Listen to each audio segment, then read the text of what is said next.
పూలు తేవాలి ఈశ్వరా నిన్ను ఎట్లా పూజించాలి శంకరా ఏ పూలు తేవాలి ఈశ్వరా నిన్ను ఎట్లా పూజించాలి శంకరా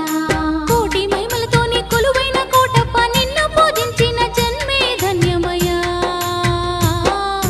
ఏ పూలు తేవాలి ఈశ్వరా నిన్ను ఎట్లా పూజించాలి శంకరా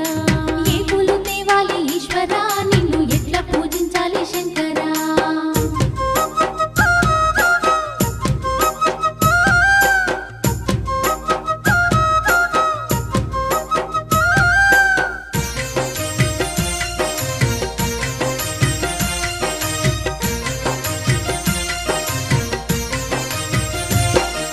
దివ్య మంగళ రూపం దీనుల కాచే హస్తం దిక్కులన్నీ